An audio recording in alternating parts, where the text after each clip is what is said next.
सांग मैंने आसतु बनैबा आम सुजी रे कुड़कुड़िया स्वादिया रेसिपी जो समस्त को पसंद पाटर पकड़ा मैंने मिले जीव किंतु आपको बेसी आप खाइबे ना जेहतु तेलर बना हो तो बद हजम हो पारे गैस हो पारे जो मैंने ओजन कमाइक चाहूँगी तो बहुत कम परिमाण खाइबे कि आदौ न खाइले बहुत ही भल।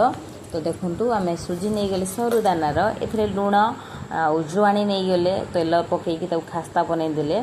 तो देखूँ आम छुआ मैंने तो एमती कम पूरा माहिर अच्छा तो एमती मैंने बहुत इंटरेस्ट सहित करते मत करने को दिखती ना। तो आप देखिए कौन भावुथे भिडियो निश्चित भाव में जनइबे। तो देखो खास्ता बर्तन करवा चलती तो एमाने पूरा कम 80% निमतिर एमाने ही कर देखो बर्तमान बेलिबा सुड़ी होगला आपको आम एमती चकटिकी 10 मिनट घोड़े दबा तापर सुजी टी फुलिकी नरम हो।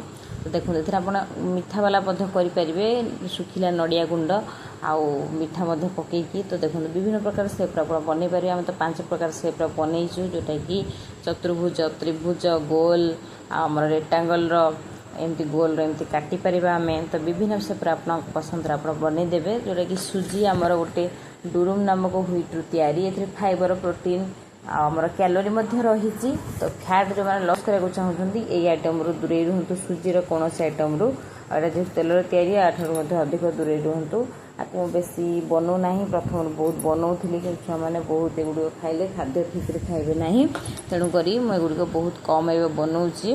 तो आप बनईकी रखिपारे जोटा कि बहुत दिन तो ये रहीपर कि जेकोसी खाद्य हेल्ले आम किसी दिन खाईदेवा कथा बेसी दिन स्टोर कले तार सेल्फ लाइफ नष्ट हो जाए। तो एमती बनातु ट्राए करूँ भल लगे निश्चय।